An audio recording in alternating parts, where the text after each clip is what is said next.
President Buhari reacts to election victory, grateful to Nigerians for another opportunity to serve.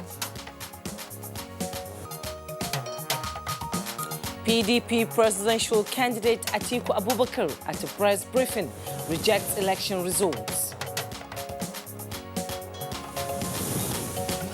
African leaders congratulate President Buhari, Niger, Ghana and Senegal amongst early callers. And on Good Morning Nigeria today, we shall take a look at the 2019 presidential and National Assembly elections, a post-mortem.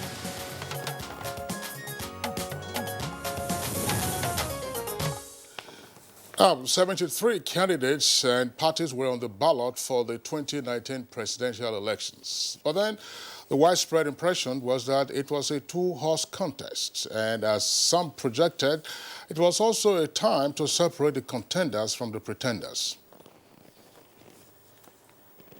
And yes, indeed, Kingsley, the political terrain, despite the huge welcome to new entrants, Vega and other big names show up, it was glaringly pointing to a two-lane sprint game for incumbent President Muhammadu Buhari of the All Progressives Congress, APC, and former Vice President and People's Democratic Party's candidate Atiku Abubakar.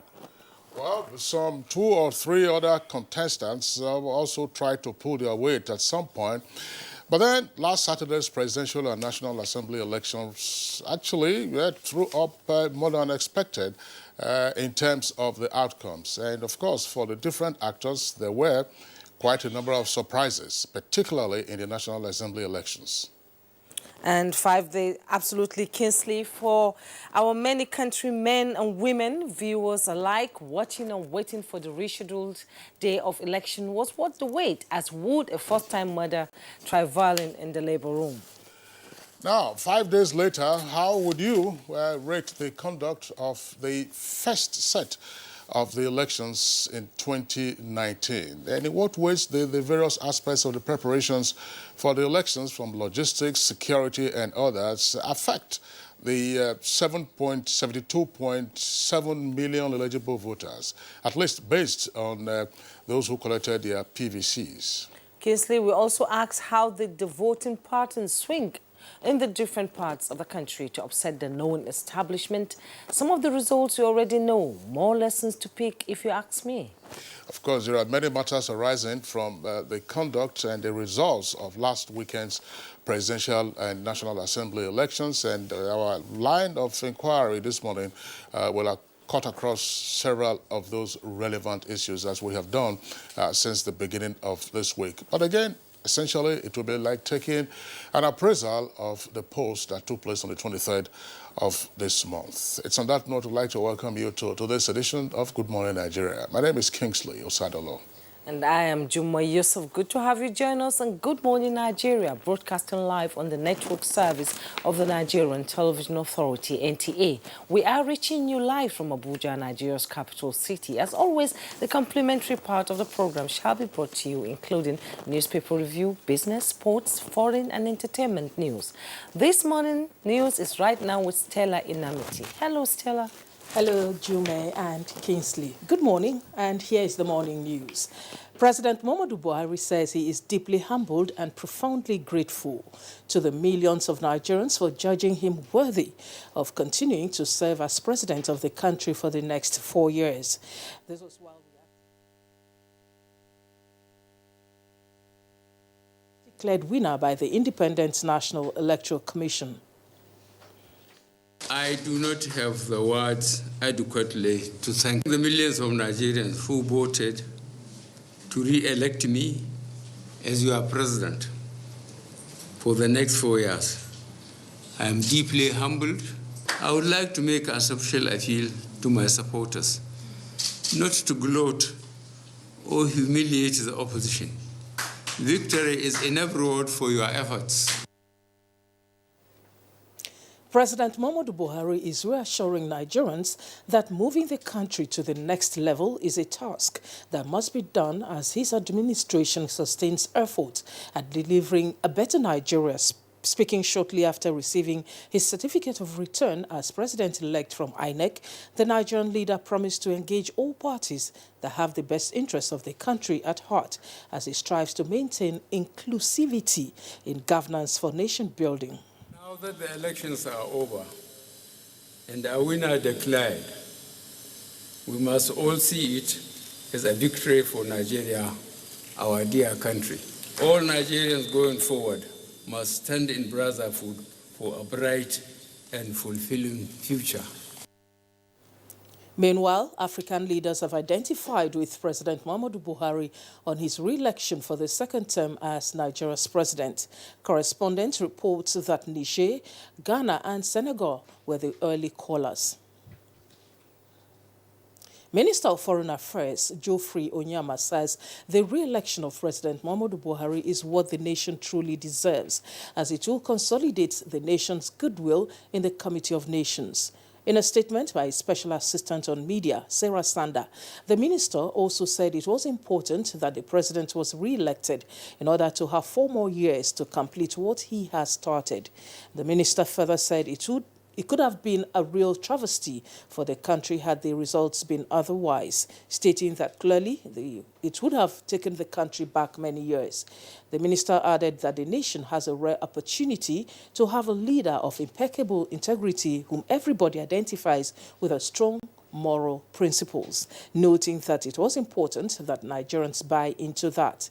Speaking on the result of the presidential election from Enugu State, the minister said it was a departure from the past, which he said was an improvement.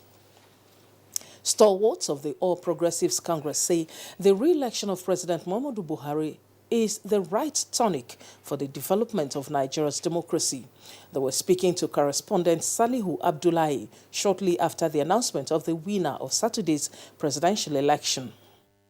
I think this is more like a referendum between the sitting president, who has worked over the past 3.5 years to reorientate Nigerians, to reorder our value system. I believe that the next level, which Mr. President has promised Nigerians, will be a next level that will take Nigeria to the Committee of Nations. Editorial elections, the states, which we hope that and pray and we've worked hard that our party is as successful as we've been today. The presidential candidate of the People's Democratic Party, Atiku Abubakar, has rejected the result of the February 23rd election declared by the Independent National Election Commission this Wednesday. He stated this position at a media briefing in Abuja. Just my party, but also with the Nigerian people on next steps, which will be revealed to the public shortly. As Nigerians continue to celebrate the victory of President Muhammadu Buhari in the just concluded presidential polls, the Secretary to the Government of the Federation, Boss Mustafa, could not help but join the winning train to the next level. Correspondent Ondas Ahmed reports that the SGF, Boss Mustafa, assured Nigerians that their loyalty and votes for President Muhammadu Buhari to the next level will be an all-inclusive governance for the betterment of all and sundry. Nigeria have spoken through their votes and reconfirmed their faith and their trust in the person of President Muhammadu Buhari, having seen how he has led this country in the last nearing 4 years. And they have every reason to be grateful. And that's the news for now. Good morning, Nigeria continues with Kingsley and Jume after this break. Sore throat, it's often caused by bacteria and viruses. Feels like they're having a party. You need Strepsils. It soothes the pain, plus it fights the germs with 2 germ-killing actives. Double power in 1 lozenge. Bye-bye sore throat. Take Strepsils. Mars Medical Mission, MMM, is offering free services on a wide range of medical issues. Take advantage of these offers, especially by availing yourself of the National Cancer Prevention Program, NCPP. You can do so by coming for our Wellness Wednesday program at 31 Bode Thomas Street, Surulere, Lagos every Wednesday from 7 a.m. You also have the opportunity of seeing the specialist and getting expert opinion on any health issues that may have been bothering you. Are you preparing to get married to your sweetheart? Then we have a pre-marital health program that will help you ensure that you start your married life on a healthy footing. Very important health screening and counseling will be made available for you and your partner. You can avail yourself of this opportunity by attending our pre-wedding Wednesday program from 7 a.m. For inquiries, send a mail to info@pinkcruise.org or log on to www.pinkcruise.org or call 0805-633-4288. Mission Pink Cruise, taking wellness to all. When I was a little girl, I loved spending time with Mum and Grandma cleaning the house. I was so excited to sing in the choir. And your shirts are always so white. I knew what Mum's secret was. Today, I'm a modern woman that still trusts the secrets passed down to me. It's Jik, of course. The original trusted bleach, which can be used all around your house for amazing results. Shh, it's our little secret. It's no secret. It's Jik's best ever extra whitening power. Just Jik it. Your perfect family is under threat by germs. Infectious diseases are now the world's biggest killer of adults and children. These infectious diseases are caused by germs. They are everywhere. An average human being comes in contact with over 1 million germs daily in unclean water, dirty surfaces, in the toilets, on cuts and wounds, on your clothes. Germs can cause deadly diseases like typhoid, diarrhea, flu, and cough. To protect your family from germs, use the power of Dettol's One Cup Full for surface cleaning in your bathing water, in your laundry water, for first aid to protect your family from up to 100 illness-causing germs. Introducing Dettol Antiseptic Liquid in Sachet for only 40 naira. Endorsed by the Nigerian Medical Association.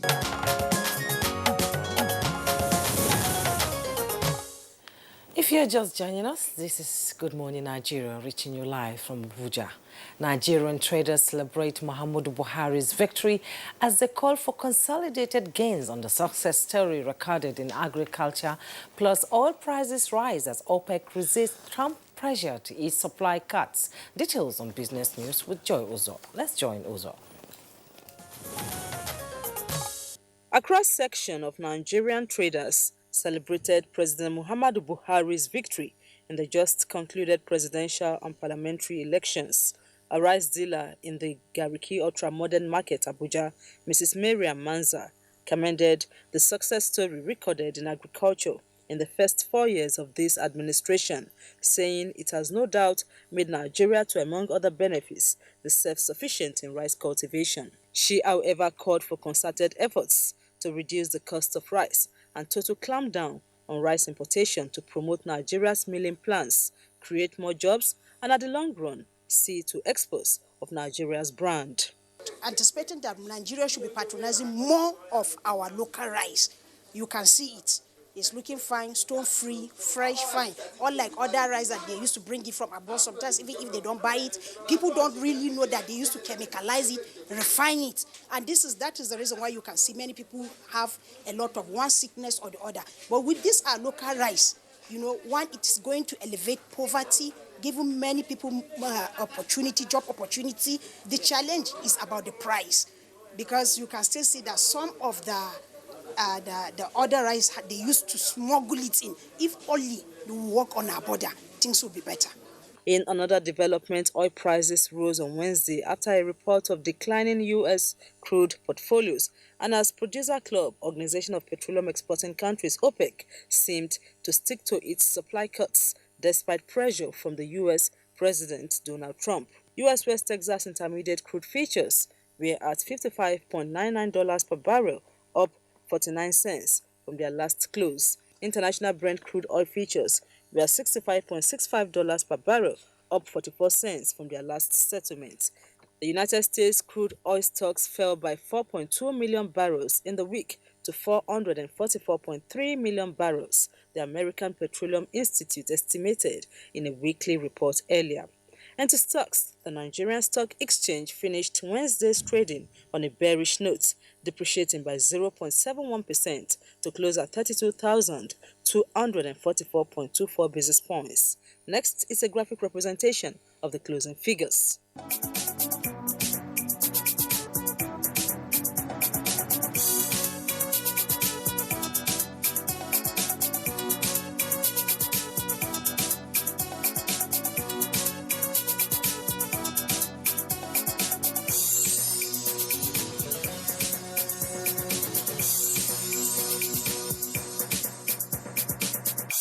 With business news, I'm Joy Uzo. All right, thank you very much, Joy, for the business news on Good Morning Nigeria. Next for us now, we take a look at the front pages of some of today's newspapers.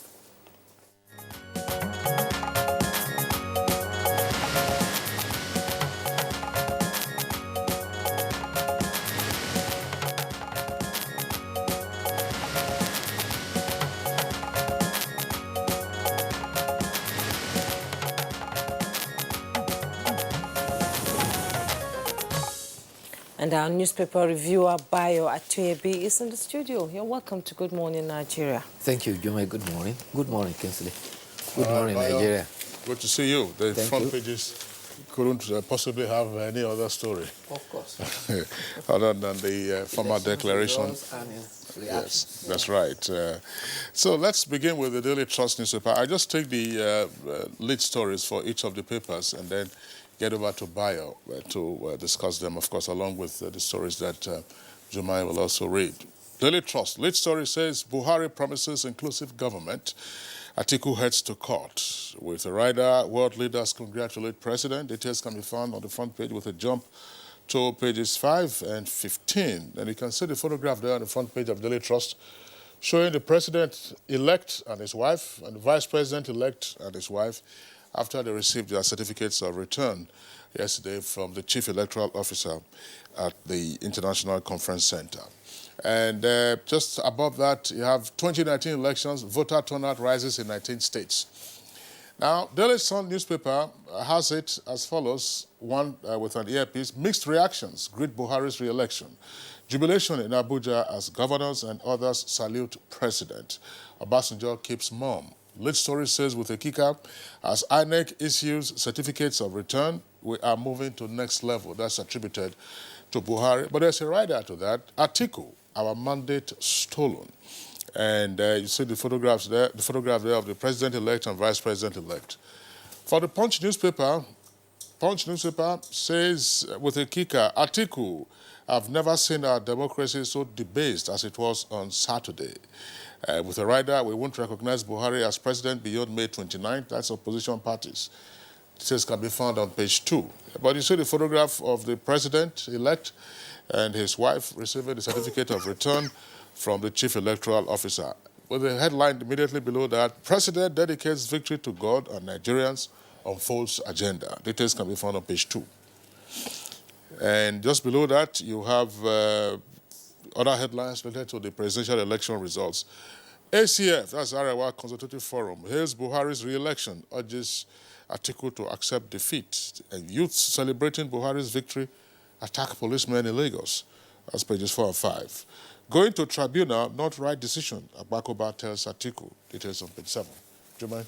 And the leadership newspaper has, as the headlines, my re-election victory for all Nigerians, PMB. That's President Muhammadu Buhari. With a rider, asks supporters not to deride opposition. Poll grand theft of people's will, says Atiku. African leaders, UK, congratulate Buhari. Accept defeat in good faith. Agba Kauba urges ex-VP. That's on page 4. And just below the headlines is all sector taps 218 billion illicit financial flows from Nigeria. With a rider, Dangote ranked 64th world's richest man. That's on page 29. And appeal court reserves judgment in Inogen's case. That's on page 12. EFCC arraigns 19 for illegal oil deal. That's on page 12. Rivers APC seeks justice for victims of poll violence on page 34. African telecom revenues to hit $68 billion. That's on page 27. Court rejects the Suki's request for indefinite adjournment. That's on page 13. And the Nigerian newspaper says, just below the masthead, DSS releases Buba Galadima after 3 days in captivity. That's on page 6. Election observers situation room raises eyebrow over 1 million void votes. That's on page 8. And the bold headline says, my election free and fair. Buhari Autorider as INEC presents certificate of return to president-elect. Vice says his victory is victory for Nigeria. Condemns violence and killings in Sokoto and Kaduna. I will be heading to court to recover my mandate, Atiku Abubakar. And the picture message there, as usual, President Muhammadu Buhari and wife Aisha, Vice President Professor Yemi Oshibajo and wife Dolapo, shortly after receiving certificate of return from INEC chairman in Abuja yesterday. Observers say 25 Nigerians died during last Saturday's elections. That's on page 13. And below them, at the bottom plate of the Nigerian pilot, Kano never inflated figures for Buhari, says Governor Kanduje. That's on page 8. EFCC docks 19 men over illegal oil deal. That's on page 6. Appeal court reserves judgment on Onogen's 4 cases. On page 5. Post-election grievances adhere to peace accord, NLC. Governor Otum urges security agencies to curb Akume's excesses. And the Daily Independent, above the mastheads, Independent. Yeah, I think Don't go. I think let's Okay. buy your comment here so that. Yes. Catch our Well, the latest news, of course, is that the Chief Electoral Officer of the Federation has presented a certificate of return to Vice President-elect and the President-elect yesterday. In the brief address, President reiterated his promise to tackle insecurity, improve the economy, and fight corruption more than ever. He commiserated with families who lost loved ones, and he said, elections is not a war and must not be a do-or-die affair. He congratulated all contestants for a hard-fight campaign, and he advised, he acknowledged the different views during campaign, but everybody had in common the love of our country, Nigeria, and the desire to improve our living conditions. He actually reiterated that now that a winner has been declared, we must see it to it that all our victory is a victory for Nigeria. In going forward, all must stand in brotherhood for a bright and fulfilling future. Meanwhile, the presidential candidate of the People's Democratic Party says the result of the election announced by INEC does not reflect the wishes of Nigerians and votes of the electorate. Alhaji Atiku Abubakar told a well-press conference yesterday he will reclaim what he described as his stolen mandate.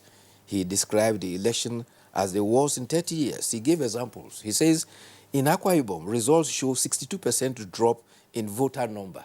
He called this a statistical impossibility. In another instance, he said, in Borno, where the numbers increased by 82% in spite of insecurity, he says the numbers declared by INEC do not add up. And he has declared, I, Atiku Abubakar, reject the result declared by INEC. I am conferring with my party and Nigerian people on the next step. In an earlier statement signed by him, he had actually indicated that he would not congratulate the president because the election was, to his mind, not free and fair, but marred by many irregularities. Meanwhile, there have been congratulatory messages to the President Muhammadu Buhari. The first came from President Muhammadu Isa of Niger and King Mohammed VI of the Kingdom of Morocco. Also, among those who have congratulated President is President Alpha Conde of Guinea, Nana Akufo-Addo of Ghana, and Macky Sall of Senegal. Another paper indicated that there's been congratulatory messages from Kenya as well as South Africa. The United Kingdom government has also congratulated the president-elect. The United Kingdom Minister of State for Africa, Harriet Baldwin, said, in offering the gesture to commend Nigerians for resilience and commitment to democracy, he observed that the result declared by INEC were consistent with results obtained through civil society panels, voter tabulation processes, and therefore the UK is urging that we and our international partners believe Nigerian people can have confidence in the result. Thank you, Brian. Different strokes for different folks. Congratulations from across the country. The president is saying, well, a victor has emerged. Let's come together as brotherhood. And the People's Democratic Party says that they are challenging the outcome of the election in court. Okay. Now we'll go to the Delhi. Until they file their petition, yes.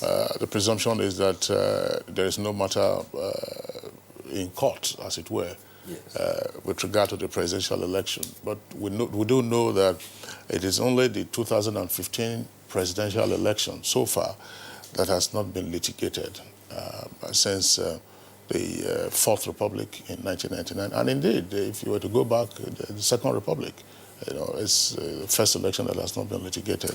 Even for this election alone, INEC receives 600 cases, summonses, from ensuing for only primaries alone. And at the date of election, the INEC still had about 40 cases to contend with about this election. Yes, so you can imagine how contentious somehow the political terrain has always been. That's right. Those cases you're referring to had and still have to do with pre-election matters. But the truth of the matter is that election litigation is a very complex matter, and the odds are heavily against the petitioner. Heavily against the petitioner. So prove. Yes, the burden of proof is onerous. Which is not to say that if you have a good case, you cannot win. We have seen cases, of course, petitioners that they emerge triumphant, and so that's not to discourage anybody who wishes to exercise. But the good thing about it is that in our democracy, in the rule of law, that is the right path to tread. If you have disagreement, go to court. And the president's admonition was also very timely. Look, you have won, as APC members, you have won, but do not gloat. Yes. And do not try also to humiliate the opposition. Otherwise, you could mess up the entire victory, as it were, when people begin to then retaliate. We thought there were a few unsavory incidents in and around the suburbs of Abuja yesterday, particularly on the outskirts. Even in Lagos? Yeah, in Lagos, policemen were attacked. Yes, we can jubilate, we can celebrate, but as the president said, don't do that to him, because we're all Nigerians. At the end of the day, he's president for all of Nigerians, and not just for those, the numbers that elected him. He's won, and he's won. Well, we have to thank Providence because at least we didn't have so many incidents of death coming from jubilation. In the past, jubilating after elections has cost a lot of lives. Even ordinary football match, when Nigeria wins international tournament, people jubilating. Unfortunately, we have some of our compatriots being killed in that. So we have to be very careful. And I think the president's speech really addressed the way people should go about celebrating and their utterances, especially on the social media. In Yaba area yesterday, apart from the policemen that were attacked in another part of Lagos, I think that's Ojo, that's going towards Badagry. In Yaba area, it said somebody was shot dead in the course of the celebration. That's one of the stories that you have. And so let's return to the Punch newspaper. Of course, there are other headlines and other stories related. Above the nameplate of the Punch newspaper, poll results. Stock market investors lose 170 billion naira in 2 days. Details can be found on page 29. 9th National Assembly to get 15 ex-governors as senators. That's on page 23. And 2 earpieces there, just beside the name flag. Debts exceed statutory revenues in 32 states, says FRC. That's the Financial Reporting Council. And UK congratulates Buhari, says election outcome fair. Details can be found on page 25. And from the Daily Independent, above the masthead, says, don't go to court. Sage Agbakoba Momo tell Atiku. While I am challenging Buhari's victory, PDP candidate, that's on page 11. Buhari's re-election celebration, one shot dead, like Kingsley said, DCO attacked in Lagos, that's on page 11. Aliko Dangote, now 64th richest in the world, worth 16.6 billion, still #1 in Africa. Below the masthead is the headline, Saturday's polls, worst ever Atiku. Which a rider says it's a grand theft of the people's will. He is confident of victory, all hope not lost. Election free, fair and credible, Buhari insists. President Oshibajo gets certificates of return. And the picture message there says it all. The president receiving his certificate, electorate celebrating the elections, and Atiku Abubakar, presidential candidate of the People's Democratic Party, right, and Bukola Saraki, Senate President, during a press conference by Abubakar Atiku, rejecting the presidential election results in Abuja on Wednesday. And federal government, states, local governments share 610.3 billion allocation in February. That's on page 43. Bayo. Yeah, Bayo, just take this along. I mean, you know, ahead of the election, you find all kinds of propositions. And usually it becomes an opportunity for hyperbolic projections. I will do this, I will do that. There is a story inside the Daily Trust newspaper. It's at page 13.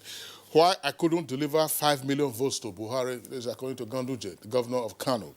And he says that, well, I told you because of the low turnout, that's why I couldn't deliver 5 million votes. Let's wait for the governorship election, which is coming up on the 9th of March. Well, if you go by voter population, Kano has the highest voter population in the country. Yes. Of about 6.1 million or thereabout. And the expectation that he would deliver 5 million votes was probably an exaggeration. Because if you look at the voter turnout is quite considerably low. There is something many have overlooked. When you go for, people go for PVC, mostly not because of election, but because it has become a current element for identity in Nigeria, with the passport, with the national ID card. And it is easily accessible for most Nigerians because it is not as cumbersome, the process for it is not as cumbersome as for the national identity card. So everybody, every Nigerian has access, easy access to PVCs. And majority of the persons do not go for it because they actually want to go and vote. And I think a lot of voter education must have to be carried on by the political parties, by the National Orientation Agency and INEC in future, so as to increase voter turnout. By the time the 9th Senate resumes in early June, there will be 15 new governors. Among the new ones are those who won election, and some of them include Governor Amusun of Ogun State, Shetima of Borno State, Okorocha of Imo State, Gaidam of Yobe, Tanko Almukura of Nasarawa, and Aziz Yari of Zamfara. However, there are other former governors too who will be coming in: Oji Uzokalu, Theodore Oji, Ibrahim Shekarau, and others who are also winning a return. There are, however, some governors who will be vacating the Senate because they didn't win the election. They include George Akume, Bukola Saraki, and I think maybe Gospel Akpabio. Yes. So those are the turnout. Sadly, the president has reiterated that his administration will not tolerate the murder of innocent citizens. He was reacting to bandits that have killed people again in Sokoto, and as well as communal clashes that have resumed in Kajuru, in Kaduna State. He's met with the governor of Kaduna State, and I think he's given instructions that something strictly has to be done to stem that.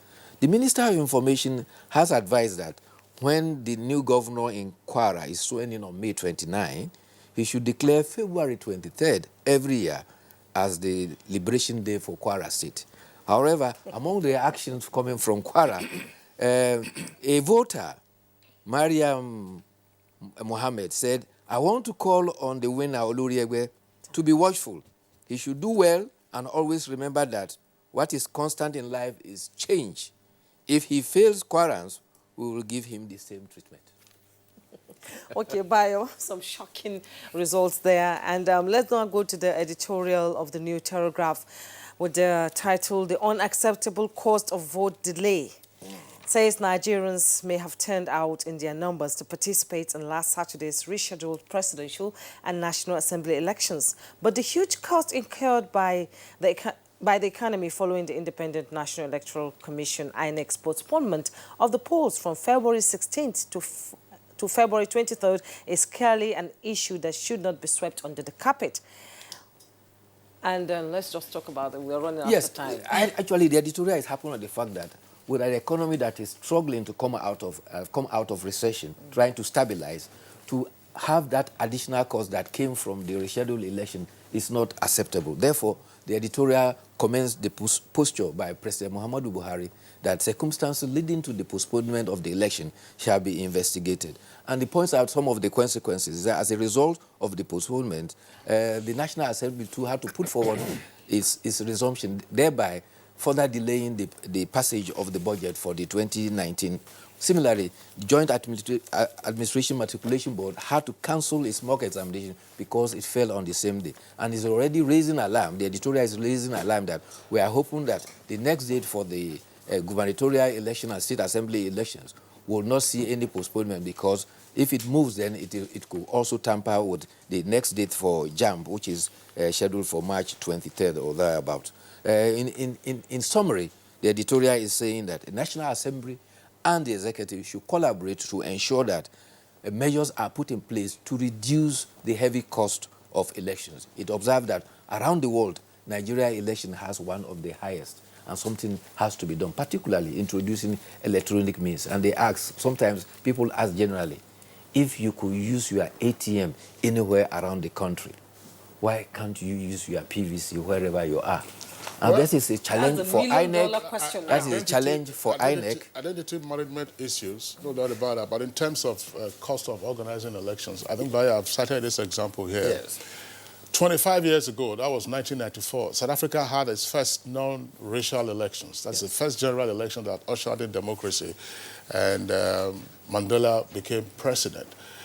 On that occasion, because the voters' roll wasn't complete, you had persons who were of voting age at 18 who were allowed to vote, and voting extended for 4 days. The cost of organizing that election was huge. But 10 years later, in 2004, the cost of organizing the general election in South Africa was half of the cost of 1994. Half. So they were able to progress and reduce costs astronomically. But in our own case, the cost seems to be escalating. Increasing. Bye, Atoyebi. Thank you for being with us. See you tomorrow. Tomorrow will be another day. Okay, it's Good Morning Nigeria on the network service of the Nigerian Television Authority. We'll take a short break now. When we return, we'll bring in our guests to discuss matters arising from last weekend's elections. I was a little girl. I loved spending time with Mum and Grandma cleaning the house. I was so excited to sing in the choir. And your shirts are always so white. I knew what Mum's secret was. Today, I'm a modern woman that still trusts the secrets passed down to me. It's Jik, of course. The original trusted bleach, which can be used all around your house for amazing results. Shh, it's our little secret. It's no secret. It's Jik's best ever extra whitening power. Just Jik it.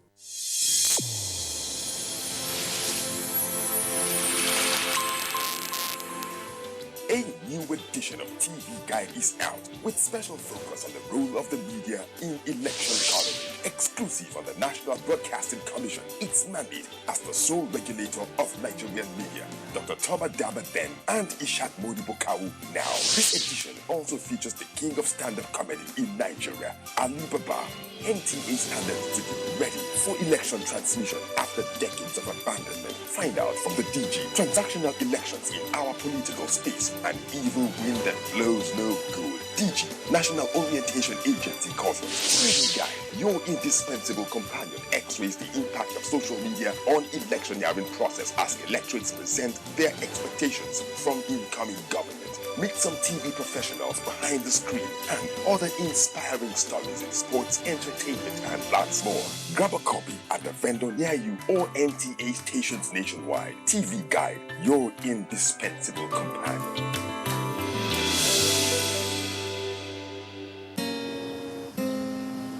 What's up? His friends didn't come. Hey, let's practice. But you're going out. Don't worry about me. Nothing satisfies a mother more than seeing a child grow up. But I know as he sweats, he'll face the risk of germs which can cause skin irritation. That's why you need the new best ever Dettol Cool. Its new advanced formulation with extra menthol protects from up to 100 illness-causing germs and gives your family icy cool freshness. Growing up needs Dettol protection.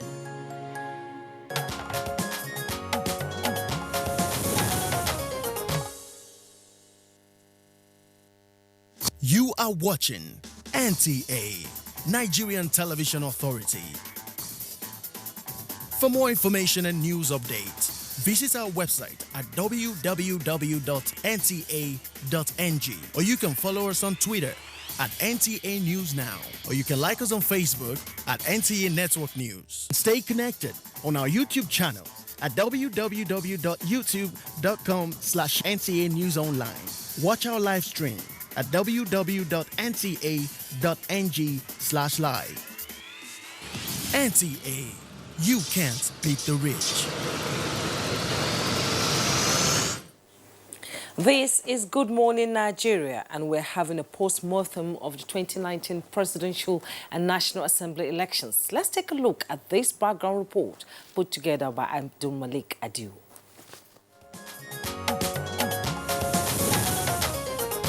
The 2019 general election was another defining moment for Nigeria, owing to a 20-year success story of democratic rule since the transition of power from the military to civilian rule in 1999. I, Olusegun Obasanjo, do solemnly swear. Do solemnly swear. With 73 candidates vying for the #1 seat, the election was adjudged by experts as the most contested in Nigerian's history. The two main candidates, President Muhammadu Buhari of the All Progressives Congress (APC), was seeking re-election for a second-term bid in office with the slogan, "The Next Level," while Atiku Abubakar of the People's Democratic Party (PDP) focused his campaign on "Let's Get Nigeria Working Again." The election came with style and special clothing, commissioned and tailored in different party colors and traditional attire. But the shocker came when the electoral body postponed the much-anticipated general election less than 6 hours for Nigerians to head to the polls on February 16th. The Commission came to the conclusion that proceeding with the election as scheduled is no longer feasible. While the Independent National Electoral Commission craved the indulgence of Nigerians, saying the rescheduling of the election to February 23rd is to enable the Commission address some logistical challenges, stakeholders did not hide their displeasure as they continued to demand explanations. The flurry of reactions that trailed the sudden postponement of the Presidential and National Assembly elections is no doubt a huge sign that its implication on election stakeholders is immeasurable. This resulted to different procedures to motivate and enable the electorate exercise their franchise. First was with the reduction of petroleum pump price and airfare to enable safe travels and to cast their ballot. In a preliminary report on the 2019 presidential and National Assembly elections in Nigeria, the international observers described the conduct of the elections as free, fair, and credible, and an indication of non-interference by the government or any of its agents. The ECOWAS observation mission considers the electoral process were largely peaceful and transparent, as voters were able to cast their votes freely. However, some polling units experienced late arrival of voting materials and incidents of ballot box snatching and other forms of electoral malpractice. Worthy of mention is the professionalism displayed by the various security agencies in handling situations in areas that were hitherto known for election-related violence and other regions as a whole. With INEC's declaration of President Muhammadu Buhari of APC as the winner of presidential election with 191,847 votes to beat Atiku Abubakar of PDP with 11,262,978 votes. Muhammadu Buhari of the All Progressives Congress, having satisfied the requirements of the law and scored the highest number of votes, is hereby declared winner and is returned elected. Experts and political watchers will take a critical look at the 2019 presidential and National Assembly elections on Good Morning Nigeria.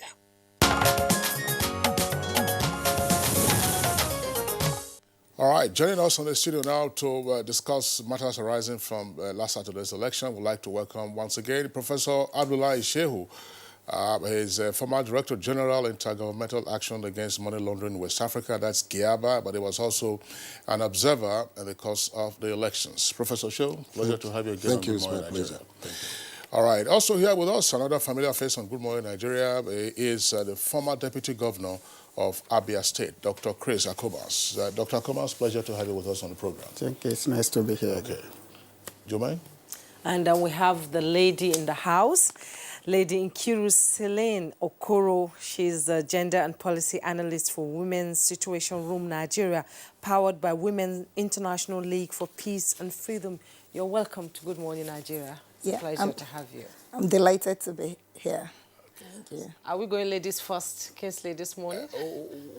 Not necessarily, not necessarily, but usually so. But let's begin. I mean, for those who were very active on the field, Dr. Chris Akomas has a lot of political experience. And the last time we had him here, he was telling us about the consequences of the postponement of the election, that there was an experience of a candidate in the past, who had, on the eve of the election, distributed goodies, to the supporters, including goats, of course.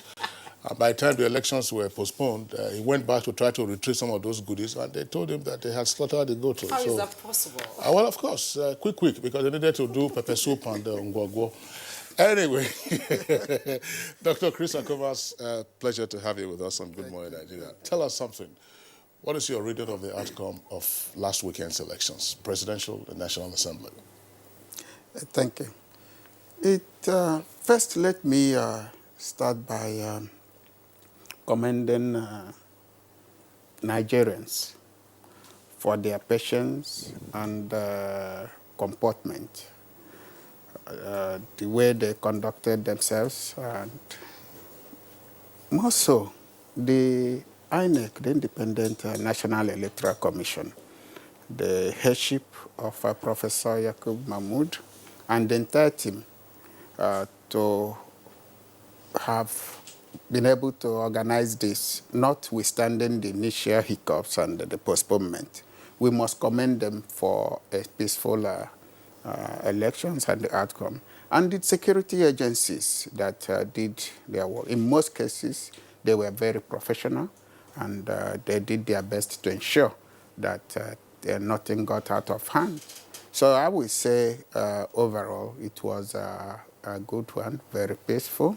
When I say very, very peaceful, you will notice pockets of things here and there, but overall it was a peaceful election. It was free, and it was fair.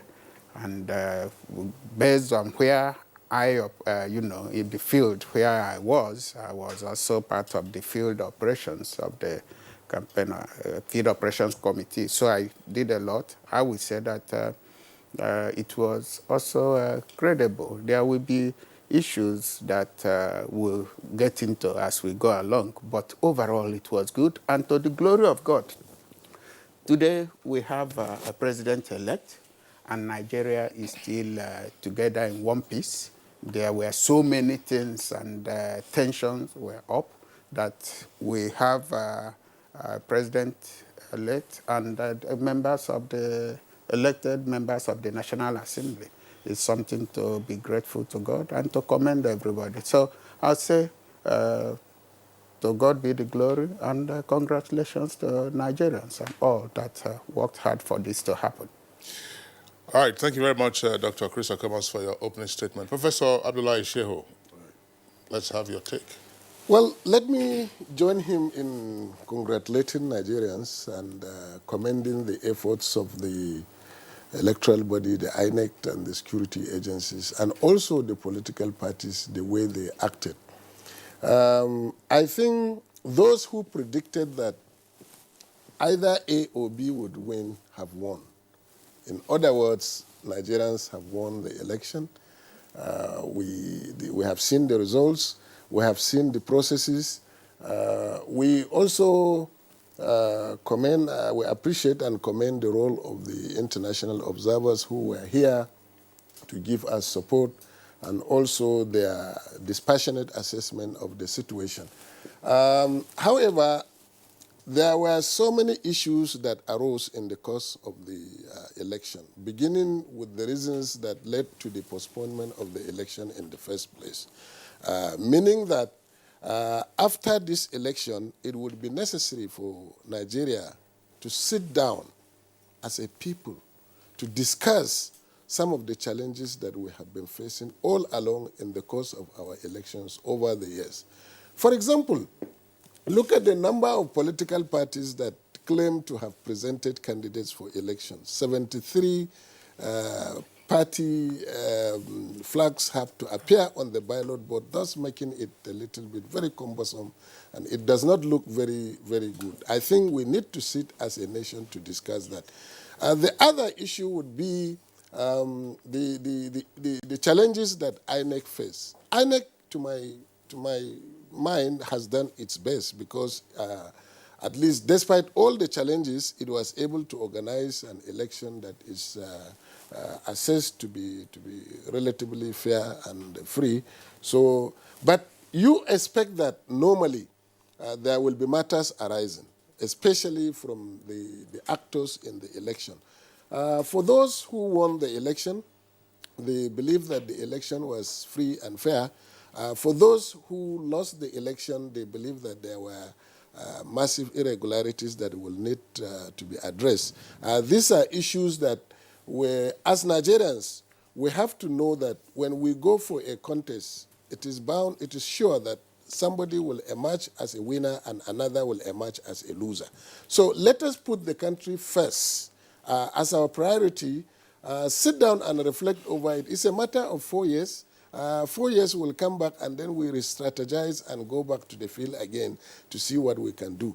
But the challenge basically would be for the winners to understand that we have passed the stage of politics now. We need to go into governance. And this is where I feel that our direction, our discussion in the course of this should discuss what should be the expectations of Nigerians with respect to the dividends of democracy. Well, thank you very much, Professor Shehu. Just before we get into the agenda-setting stage of the post-election phase of 2019, you have indicated, and Dr. Akomas has also said that as well, that there are issues that we need to deal with. I mean, the number of issues that are still there in the public domain, there's need for understanding of what the challenges are, of what the strong points have been, and then, of course, now get into the arena of setting the agenda. Let's bring in Nkiru, Lady Nkiru Celine Okoro. Lady Nkiru, tell us something. What is your observation with regard to what went on last Saturday and what the results have been? Well, for us, that's meaning the women groups in Nigeria, coming from this fourth republic where we're coming from, I would give it to Nigerians that we've come a long way. We've matured, our democracy is deepening. It's not yet perfect, it's not yet uhuru, but we've moved progressively to where we are today. We were in the Nigerian Women's Situation Room. It wasn't the delays, the logistical issues. There were massive turnout of Nigerians, but there were a lot of people that were disenfranchised, you know, because of logistics, because of the problems with the card readers, because of even INEC delineation of the polling booths and the polling units. There was massive confusion, you know. There were a lot of issues to be dealt with, especially on that register. You see a polling unit were in a science secondary school in Kuje. It had it was supposed to be 2 polling units, but it had like 20 voting points. So it was kind of chaotic. People were looking for their names, A, B, C, D, and there were no prior information as to how to assess your name on the ballot box. And I think on the polling unit you were going to vote in, and I think that accounted for the number of people that are aggregated, that the numbers are coming out. Because if everybody that had come out had opportunity to have casted their votes, we won't be talking about the number of voters being lower than 2015. Because for these elections, Nigerians were massively mobilized. Nigerians were determined to make their votes count, and they came out in their numbers physically. The numbers, especially within FCT here, between the axis of Lugbe up to Gwagwalada, there were massive turnout of Nigerians. But that didn't translate in the data we're getting, in the voter turnout. So that is a serious concern. All right. Unfortunately, we didn't ask INEC, any of its officials, to join us in this conversation, but it's a matter that we'll have to return to with regard to the arrangement on polling day. But Dr. Akumas, this appears to be a challenge that some voters faced in some of the jurisdictions, in some of the states. That people couldn't quite know where to go to, and even when they went there, you didn't see their names. There were a lot of video footage that we saw showing them. But of course, those who were able to exercise patience and therefore cast their vote, went away jubilant, on the basis of having exercised that. But one issue that that Professor Shehu has raised: 73 candidates on a ballot, and the length is almost like from here to Mararaba, of the ballot, size of the ballot, and so on and so forth. People say that, look, that is the beauty of democracy. The more, the merrier. But we have seen the impact of that on the challenge of conducting an election in terms of printing your materials, having to get the ballot paper right, folding it right, avoiding void votes, and so on and so forth. What is your take on this? Did we have just too many numbers of persons seeking to become president of the Federal Republic? Actually, that is a big challenge. It was something. I, for one, notwithstanding one's, knowledge of elections and what happens, I had to carefully look through to be able to thumbprint. Okay? So to know where my party is, and notwithstanding the education that was. So if it was that difficult for me, only God knows what happened. So it also contributed to the delays. In fact, we should commend INEC and the stakeholders that agreed to simultaneous accreditation and voting. If it had been the other way around, like what happened in 2015, where you accredit and wait, and we will be talking of a far lesser number than we had. Yeah, the issue of voting points was also to make things move smoothly and faster, where you have over 500, registered voters and things like that. So you have voting points to make it faster. But some people were just taught to, I voted here, I have to vote here. But those that quickly got the message and said, check the other places, were able to move from one point to the other, because the points were created to reduce the long queues, to make it faster. But a number of us were complaining, because I received such calls. I voted here. Why are they asking me to go to the other? I said, it's still the same unit, but the voting points is to reduce this and make it faster. So, like Nkiru said, maybe we did not educate people enough. But I know that the issue of increasing voting points was something good. The intention was good, and it ought to have helped.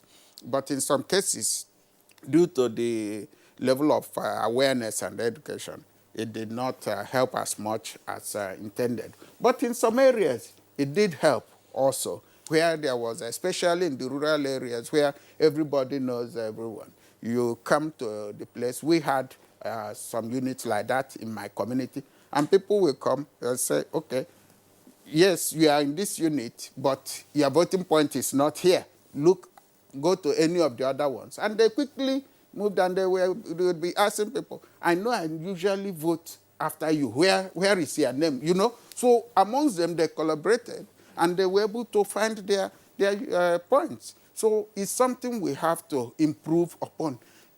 Each time there's an election, no matter how good and how well organized, there will always be issues. And when such issues come, our focus should be on how best to improve on what we have achieved. Look at an example, the spaceman democracy that we have all over the world, including the US. They're still discussing what happened in 2016 and how best to improve. So this election, you know, that we had, that number of presidential candidates, my brother, is something else. And at a point when the collation officers from states keep calling out names, and somebody said, come on, we know there are two major, like Prof said, there are two, leave the others now, just create a WhatsApp group or something, let them go and check their own figures there. Just tell us APCP, DP, so that we can finish this thing. Because it also, people complained of delay in the release or announcement of the results. But the law is the law. The process is the process. You have to follow through it. So that's an aspect that we must. Again, Prof, thank you, because you said something that is important, that the two major people that predicted were saying it's either A or B that will win this. And it turned out such that both sides have won. And for me, the key issue here is that nobody goes into a contest with the hope of losing. People go into a contest with the hope of winning. And so when you don't, knowing fully well that one person will win or the others will lose, it will only be one person anyway. So knowing fully well that when the victory doesn't go one's way, of course, defeat is not something that you just savour easily. It takes a lot of courage and, you know, efforts to do that. But the beauty of it is that even in protesting, in saying, no, this is not what it should be, the process is still on, that legal aspect of it. And I commend the major opposition party, the candidate that came second, who said, I'll go to the court. And it's the process. We all know that the only time we've had that situation where people, or someone accepted and congratulated the other and was able, because sometimes you will say you won't go to court and your party will say you must go to court. So, and was able to insist that they don't go to court was in 2015, and that was the presidential. It was this issue of several court issues and litigations that made the crafters of our laws and this come up with the issue of 180 days, 90 days, just to reduce the distance. I said it last time that in the past we have litany of, you know, legal cases that drag on and on. But it's reducing. I don't expect that it will just end like that.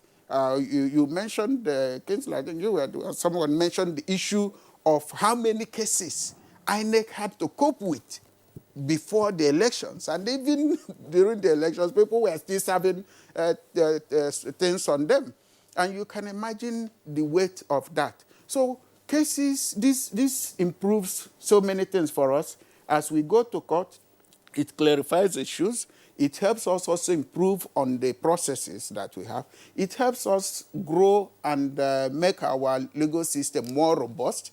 And it helps us understand each other better, because sometimes when the lawyers talk as learned people, we, the educated ones, may understand it the educated way, and they understand it the learned way. And at the end of the day, we must come to a point where we all agree that this is the way to go. A lot of work has to be done. We talk of logistics. My dear, just before we came in, I was telling Prof, I said, look, the enormous costs on us, the politicians and the parties, was huge. And then that I commend INEC that this time nobody said we will not be able to do this because of funding. They could manage within what they had to still deliver. That is something we must review and see how that system worked and how best to make things work. Because in the past, what would have happened is, we need more money, we cannot go, and then there will be more delays and all that. So let us accept the fact that no human endeavor, no human event is perfect. But as we go on, we learn, we improve on what we have, and we use that to create a more robust and more better, there are shortcomings. Those shortcomings are things we must begin to work on now. And good thing, Professor Yakubu, the chairman of INEC, said, from tomorrow, we'll be preparing for 2023. And what that means is that we must review all the reports that have been submitted and then work on it and how best to. I think that is where we must all focus on. And let us, all of us, focus on the unity and progress of this country, on the brotherliness and love that we should improve on and increase on. And that is why I, for one, am happy when Mr. President made a statement about inclusiveness, about the unity of the country, the way to go, and advised, members of the party, APC, to celebrate with, caution, not to go caution. And I say, in most cases, members of the party celebrate differently. But criminals take opportunities. They seize any opportunity that comes. Even in you say you are celebrating, they come into that, hijack it and try to do something else. Of course, it will be attributed to them. There are also people that are waiting in the wings to use some things to cause trouble. Because I wouldn't see why anybody celebrating victory will go causing harm and, some kind of discomfort to the other person. Both those that voted and those that did not vote, we are all working towards the same thing. Prof said dividend of democracy. We seem to have overused that dividend of democracy. I say that we are all working towards the improvement, enhancement of our development, of our relationship, reciprocal relationship between each part of the country that makes all the components of this country one, and so that we can move ahead and improve on what we are doing. And for me, forgive me if I say the promise is to the next level, and we have all to work together, put hands together, so that we can go to the next level. Next level cannot be going down. It should be going up for something better. Thank you so much, Dr. Chris Akomas. I'm coming to you now, Professor Abdullahi Shehu. He has raised a lot of issues, and we all know that this election was a no-money political landscape where people didn't spend much money like previous elections. So how have we evolved politically in this country? Do you think in any way that this country has left behind the money politics that happened before? Well, it's not true to say that huge amounts of money were not spent during this election. I think it's one of the most expensive, given the preliminary information and data that were released with respect to movement of funds in millions and in foreign currencies.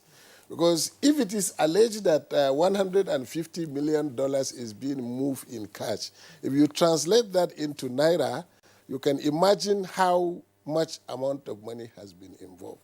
That is at the other level. The other aspect of it is that money was spent, as Dr. Okoma said.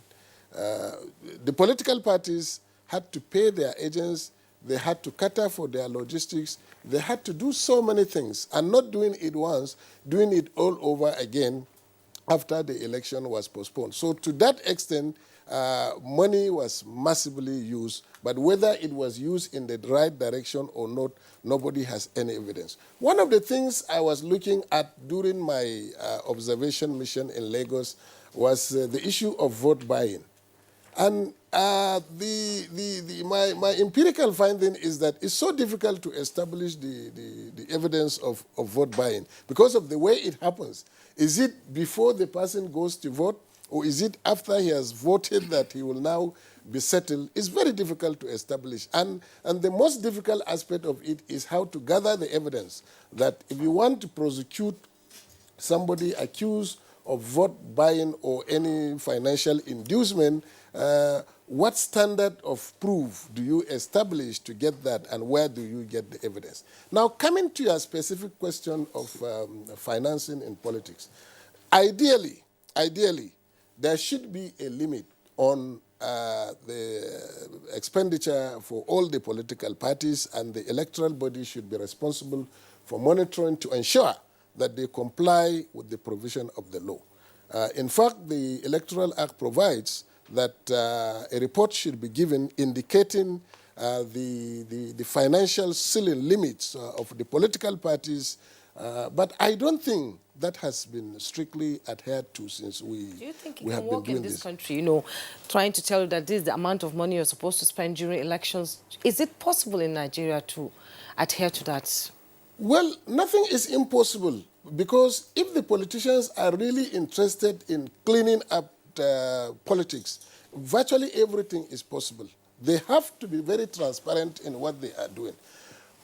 Of course, the reality is that it's very, very difficult, absolutely difficult to establish that. But at the minimum, we can see some modicum of transparency in what they are doing, and we'll be able to assess. I think, for example, when the president kept on saying that, please, people should not use government money for my own campaign.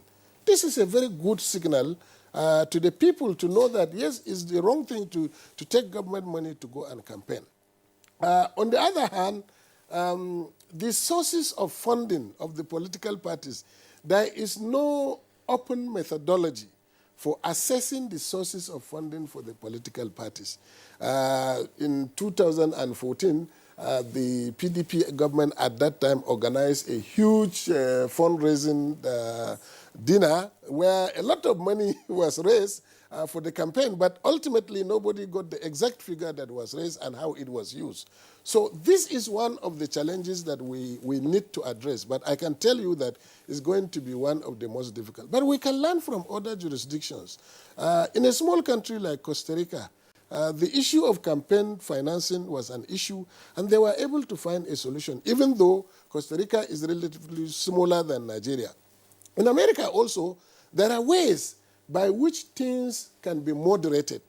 Campaign finances have to be audited properly, and this auditing has to be made known, open to everybody, including the auditing of the accounts of the electoral body itself, because under the Electoral Act, it is supposed to give an account of what it spent during election and its general expenditure. So overall, it is very difficult to regulate campaign political party financing, but it is not impossible with a very strong commitment from the politicians themselves.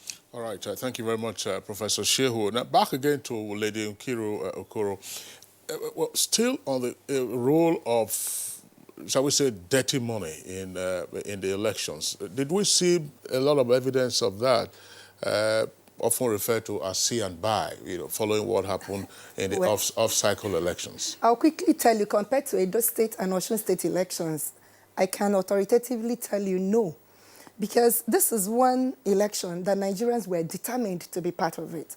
We were in the field, we saw a lot of people affirm, I'm not going to be disenfranchised. Whatever it takes for me to cast my vote, I'm going to cast my vote. I'm going to stay back here and defend my vote. Never in the years of monitoring from 1999 to date did we see that level of commitment. Nigerians came up in their, we went to more than 10 polling units. We didn't see money exchange hands because people were in their numbers, struggling, stampeding, looking for their names. So the issue of dirty money for me didn't apply. Or if it did apply, it wasn't visible. But I'll quickly note that our political parties have a lot of work to do in terms of party organizing and party structuring.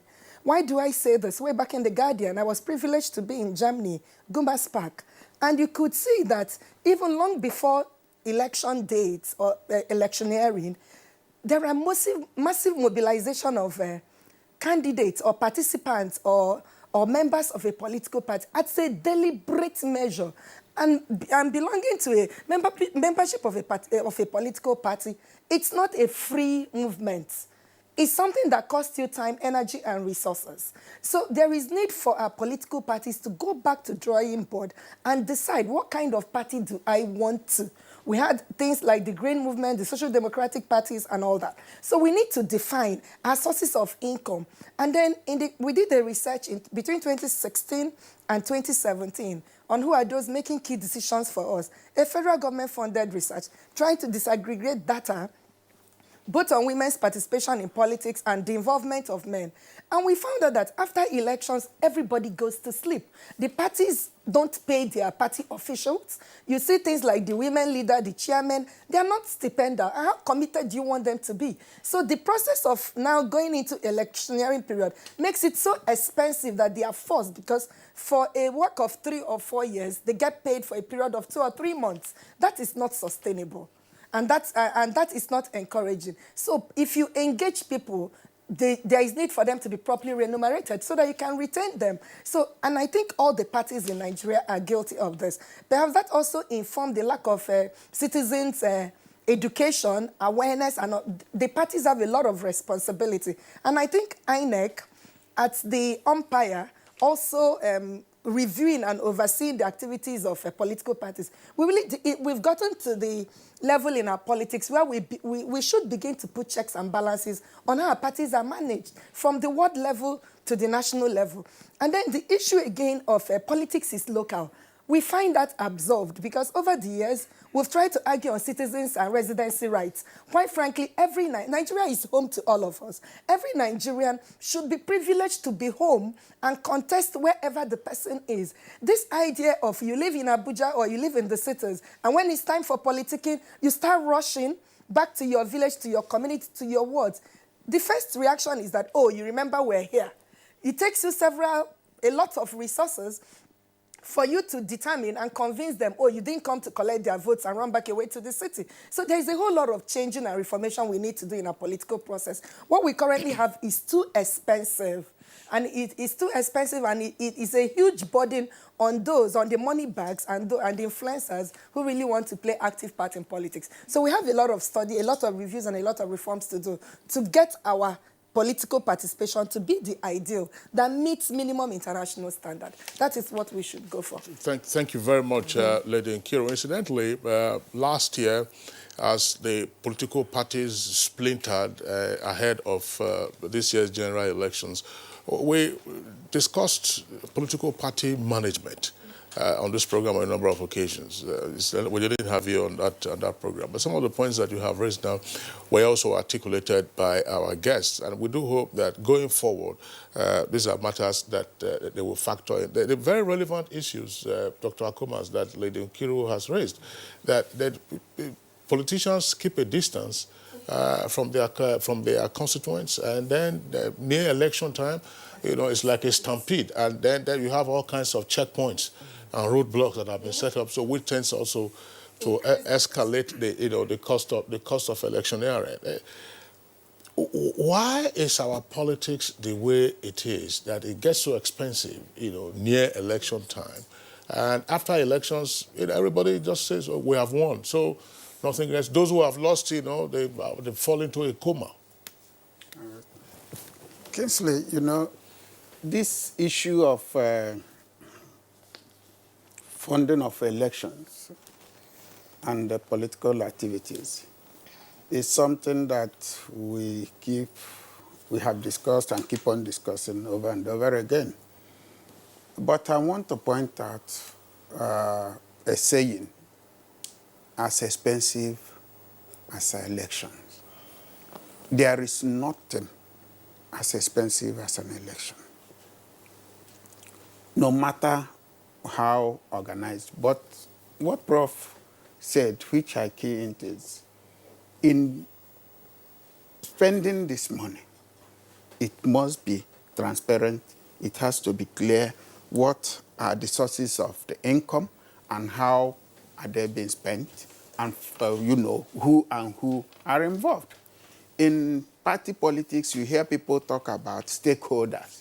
And when you come to meetings, they will tell you it's only when you stake that you hold. As they used to say for those who were playing coupon in those days. Yeah, exactly. Yes. It's only when you stake that you hold. So you cannot expect to come into a certain level of meetings when you have not staked enough. And people stake their own personal efforts. Like this election, Prof, I want to say, some movement of funding and monies may have happened. But I tell you, it has never been this tight and strict for people. We, stakeholders, normally the contestants and all that, will at a time like this say, okay, you are in charge of that place. You have this to work with. This time, nobody did that. You go and deliver your place. If you say you are a politician, go and deliver your place. So we all had to do our own thing and do. Now, talking about politicians, coming for elections and after that they go. People that do that suffer more. And that is why it's more expensive, the roadblocks and all that. Because the people wait for them.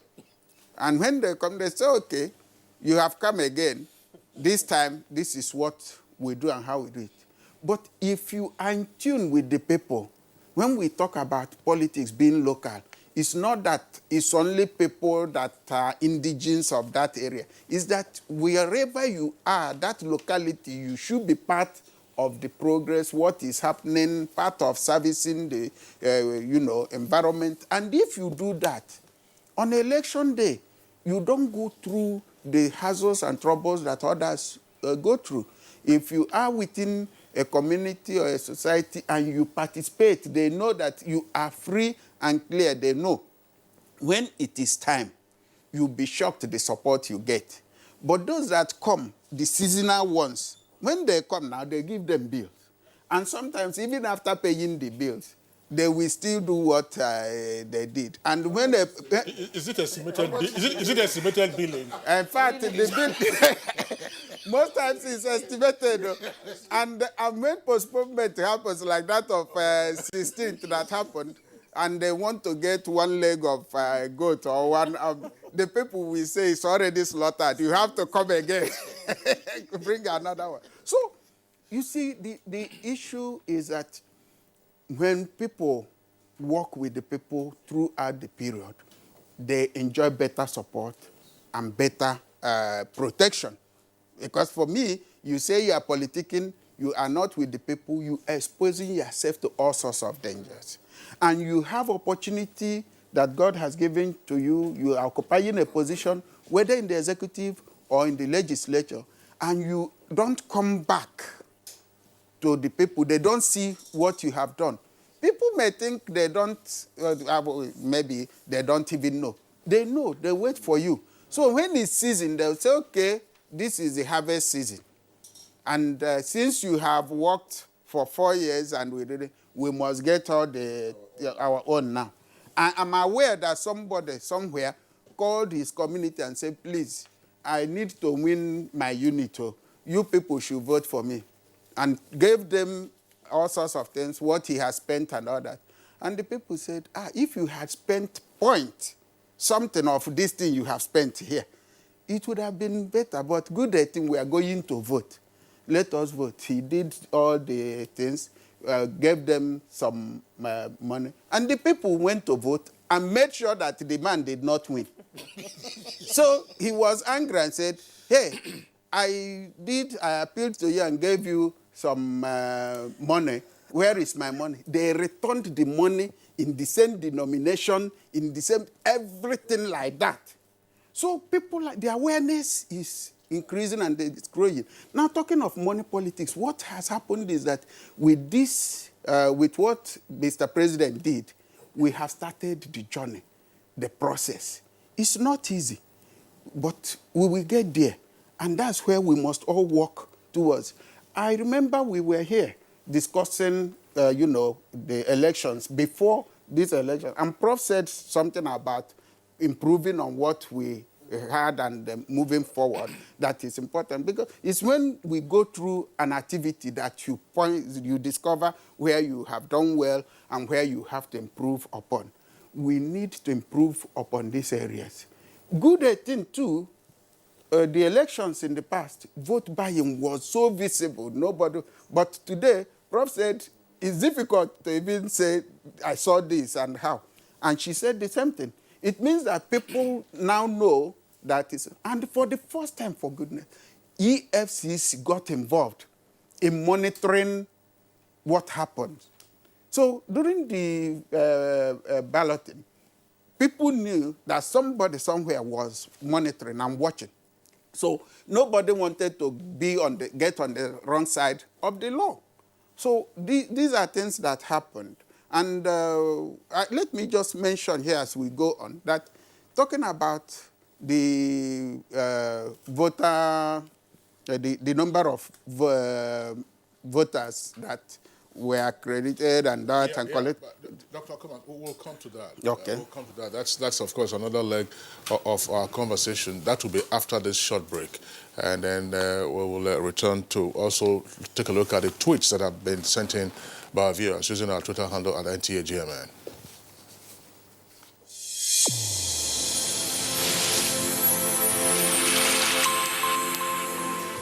A new edition of TV Guide is out with special focus on the role of the media in election coverage. Exclusive on the National Broadcasting Commission, its mandate as the sole regulator of Nigerian media. Dr. Toba Daba then and Ishat Modibo Kawu now. This edition also features the king of stand-up comedy in Nigeria, Ali Baba. NTA standards to be ready for election transmission after decades of abandonment. Find out from the DG transactional elections in our political space and evil wind that blows no good. DG National Orientation Agency Conference TV Guide, your indispensable companion, x-rays the impact of social media on electioneering process as electorates present their expectations from incoming government. Meet some TV professionals behind the screen and other inspiring stories in sports, entertainment, and lots more. Grab a copy at the vendor near you or NTA stations nationwide. TV Guide, your indispensable companion. Your perfect family is under threat by germs. Infectious diseases are now the world's biggest killer of adults and children.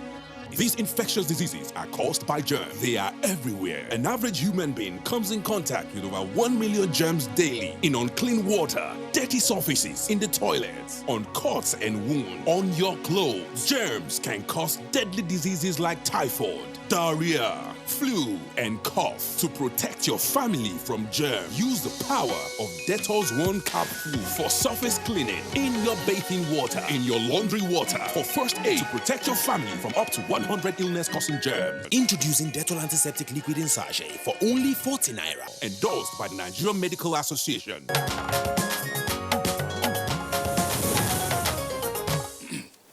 All right, welcome back, and it's still Good Morning Nigeria, reaching you live on the network service of the Nigerian Television Authority. Let's quickly take a look at some of the tweets that have come in from our viewers. Festus Akimboyewa has this tweet. Although there was violence and they had deaths in a few places, this is the most democratic and inclusive election in our country, it tweets. It's an election that produced many surprises and upsets. It's also an election that exposed the overrated power of the social media and bogus endorsements. And Mike Anyako tweets, congratulations PMB on his declaration as the winner of the 2019 presidential elections. Any dissatisfied loser has the option of going to the court to contest results legally as stipulated in the Constitution. There must be no victor or vanquish for the interest of all Nigerians. Ali Baba made tweets. Now, INEC deserves commendation for carrying out a successful and transparent exercise. There is always room for improvement. Our democracy is on the right track. And Comrade Ali Ngala tweets, 2019 presidential and National Assembly elections is one of the best because it is free, credible, and transparent. Other candidates should accept the outcome of the election in good faith for the interest of the country. Ibrahim Moduajid, despite the pockets of violence, the election has been largely free, fair, and credible. It has cost the nation lots of resources to produce the verdict. Therefore, the loser, in the spirit of sportsmanship, should please accept the outcome in good faith. And Chris Nwagambo says, the question I want to ask is, a party that garnered only 8 votes from a state, what is it doing on the ballot paper? That's $1 million question, Absolutely, actually. Jumai. And of course, there's also been concern as to the number of presidential candidates. INEC had indicated before the elections commenced that in some of the states where governorship elections will be taking place on the 9th of March, there are 29 states, that you have far fewer candidates on the ballot than you have on the presidential election. In other words, that we had more candidates seeking to become president of 198 million Nigerians than you have, those who are seeking to become governors. But there's a point that I would like us to address, because now we're getting to the governorship elections and state house of assembly elections on the 9th of March. One feature of last Saturday's election had to do with the number of rejected votes, voided or cancelled, and this has been well over 1 million. Well over 1 million. If you add the population of Cape Verde and Comoros, that is already over 1 million. Or you add that of Seychelles and so on and so forth. So that's the entire population of some 2 or 3 countries on the African continent will be the equivalent of the number of votes that were rejected or voided. And this is not to also talk about those persons who, on account of frustration, didn't eventually have access. Prof, how do we deconstruct this and then seek to reconstruct it and ensure that there is a reduction? Because the figure we are having for 2019 in the presidential election is far higher than what we had in 2015. You're right. But even before we address the issue of voided votes, we should look at the issue of disenfranchised Nigerians. Looking at the statistics, it was given that Kano State had about 6 million voters. Less than 2 million actually came out to vote or were accredited to vote. Lagos had about 5 million, less than 2 million came out. So on general, there is a general apathy across the board. We will need to look at the root cause of this general apathy. In my view, there is a little bit of lack of trust in the process, in the whole system. Some people believe that, well, why do I need to waste my time? After all, the outcome of the election has been predetermined. Predetermined by who? God knows.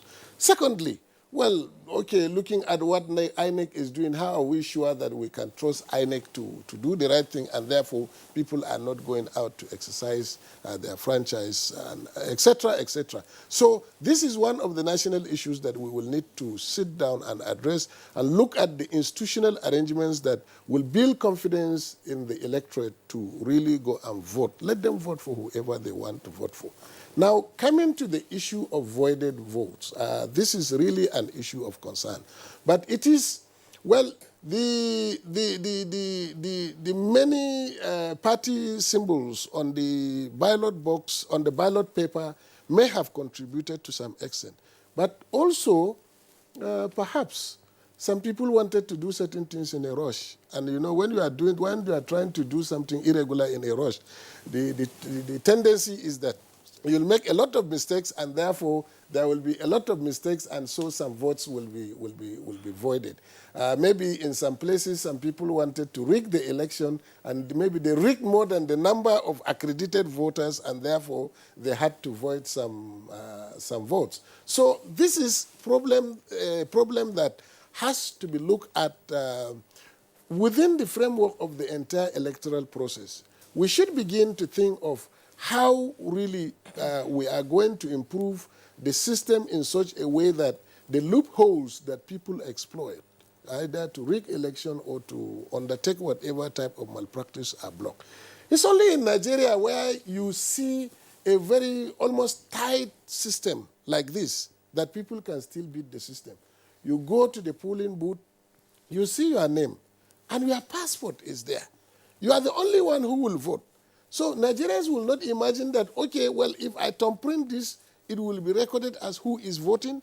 They do not also imagine that the smart card readers can be audited, and a forensic audit can bring out the accurate number of those who were actually accredited. They don't even imagine this one. So these are all challenges that we need to sit down as a country to look at. Unfortunately, our experience has shown that over the years, the government, let me say governments have not been really committed to reforming the electoral system. In 2007, President Yar'Adua remorsefully confessed that the election was flawed, and he took decisive steps to improve the electoral system by setting up a credible panel which recommended very far-reaching measures that would have improved the system.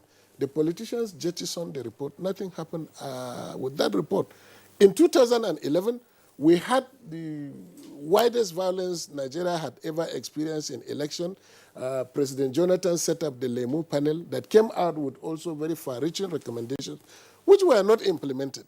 Now, after 2015, that was acclaimed to, or adjudged to be the most credible, President Buhari set up the Ken Nnamani panel that also made recommendations.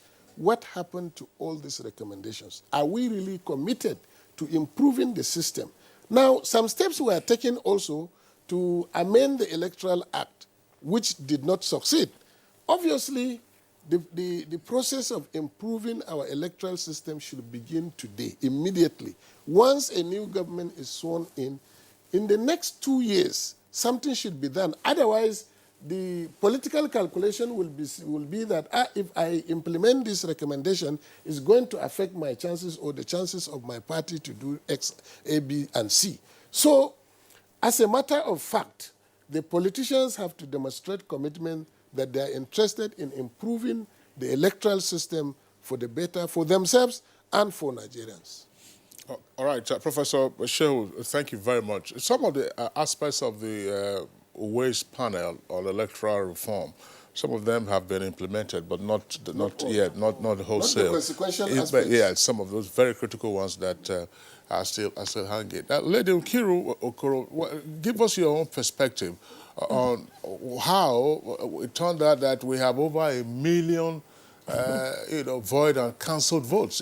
Just over 1 million. As I said, you can relate that to the population size of 2 or 3 countries on the African continent. Yeah, for me, it's quite clear, and it's the use of one data.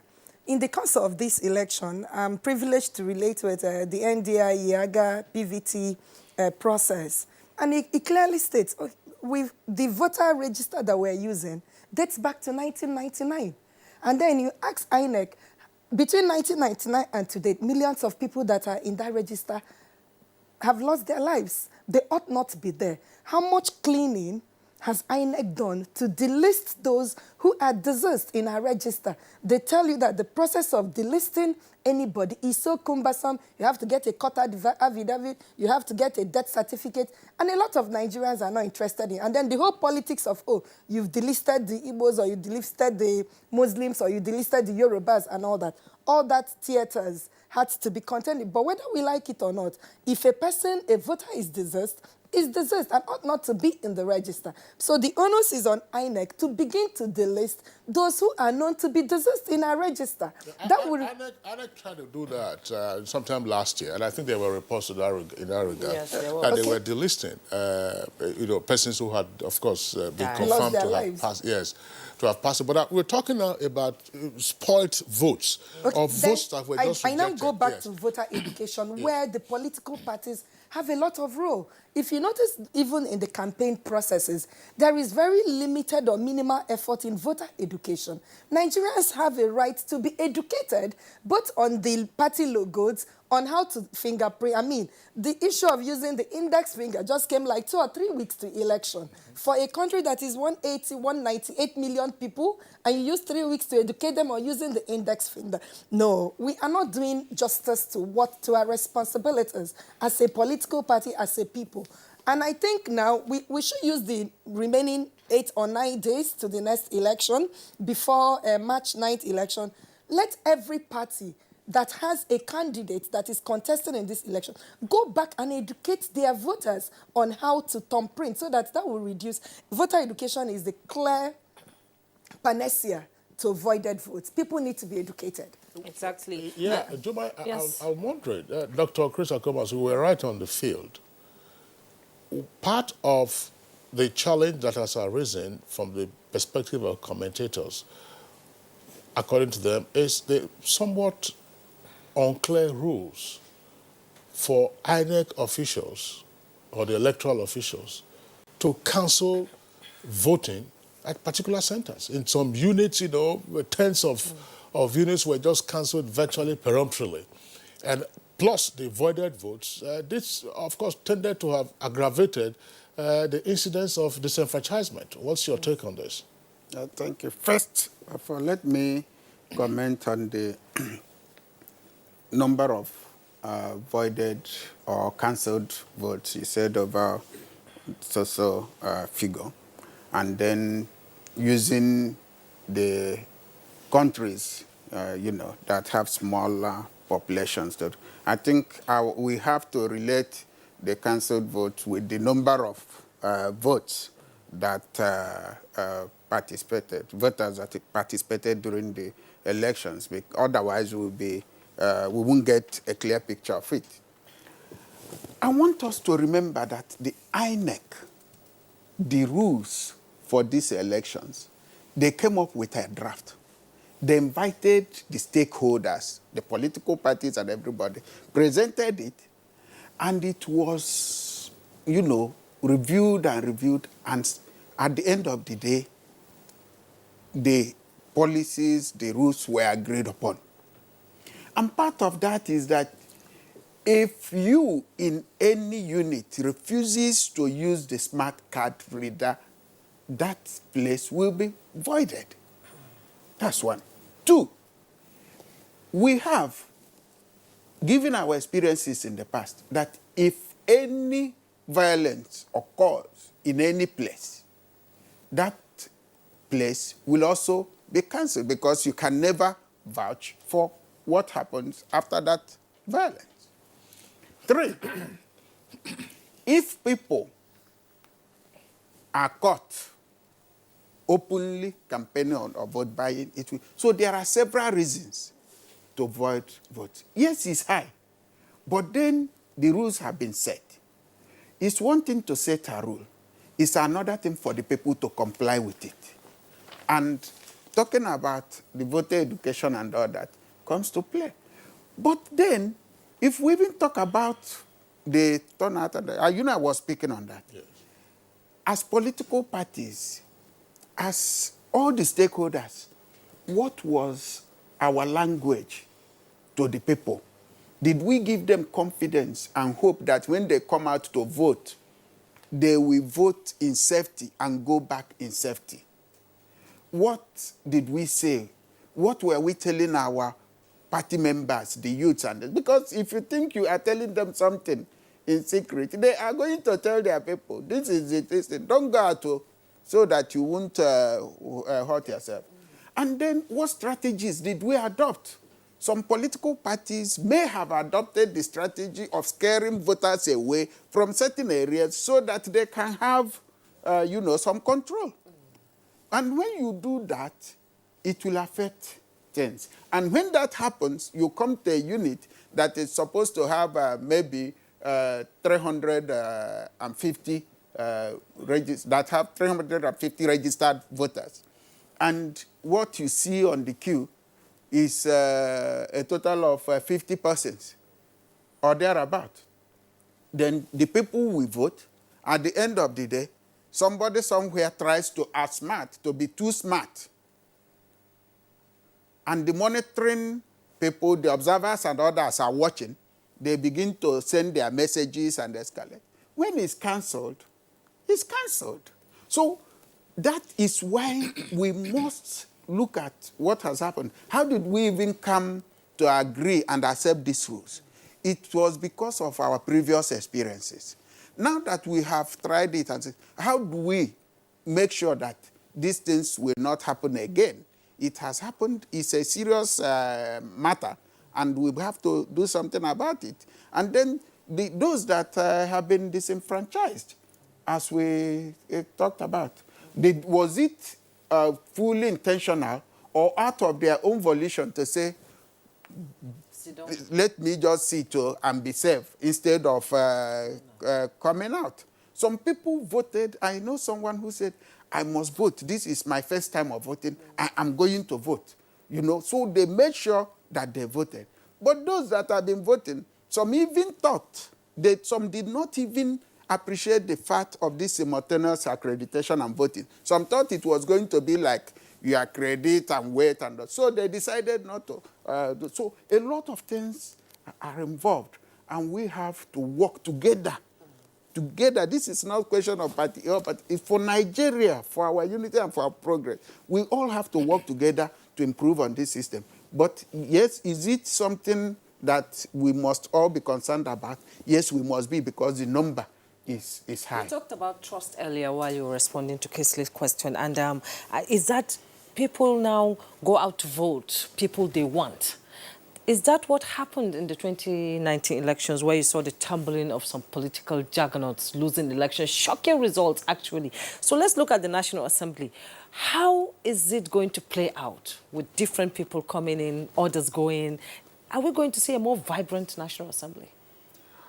More vibrant National Assembly, I expect that, because I don't think any meaningful and patriotic citizen of this country will be happy to see a semblance of what has happened in the past 3 years, 9 months with the National Assembly. We want something better. We want improvement. We want cohesion. We want everybody to focus on the national interest.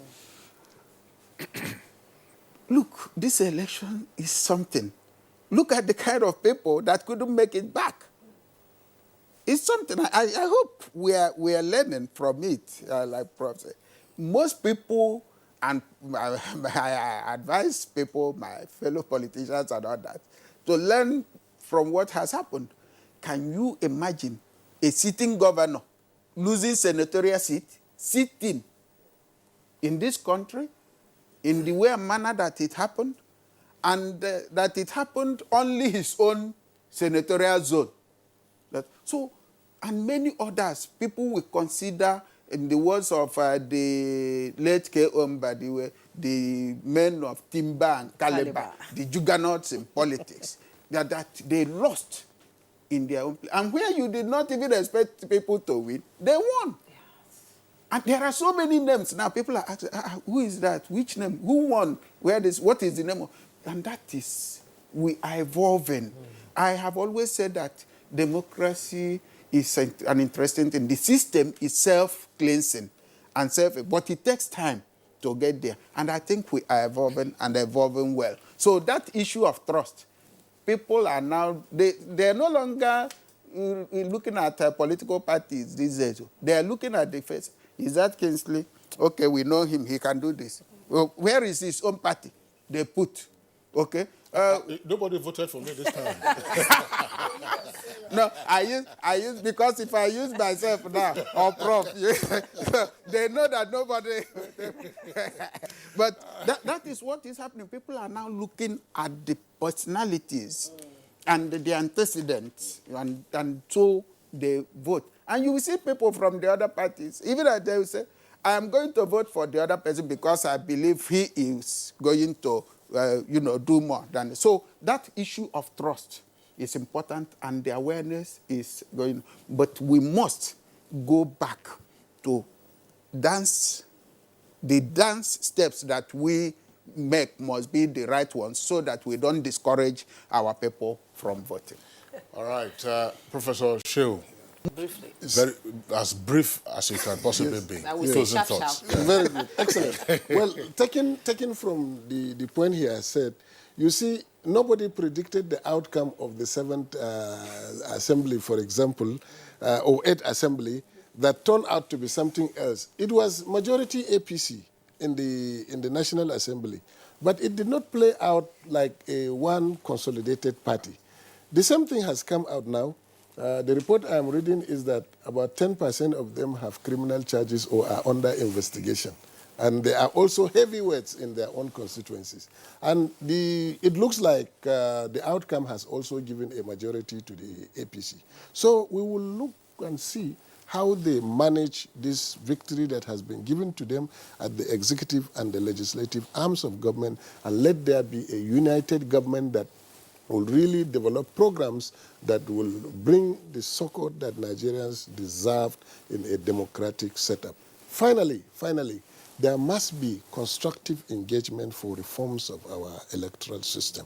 Because if we don't get it right, having conducted 6 major presidential elections now, I think that Nigerians will need to sit down, look at where things have worked and where things have not worked, and try to amend without bringing the selfish and personal interests into play. Thank you so Thank much. you very much. Thank you. On that note, we have to round up. Though time is not on our side, we would have talked more. We thank you so much, Professor Abdullahi Shehu, former Director General, Intergovernment Action Against Money Laundering in West Africa. It's a pleasure to have you on Good Morning Nigeria. We also thank Dr. Chris Akumas, former Deputy Governor of Abia State, an active politician. Thank you so much for coming. And Lady Nkiru Celine Okoro, thank you so much. Thank you. Though we didn't talk about the women perspective, actually. I'm surprised. They're looking and watching. Exactly. Thank you so much for coming. She is a gender and policy analyst for Women's Situation Room in Nigeria, powered by Women's International League for Peace and Freedom. Thank you so much for coming. Sports update is next. Nigeria's Super Falcons kicked off their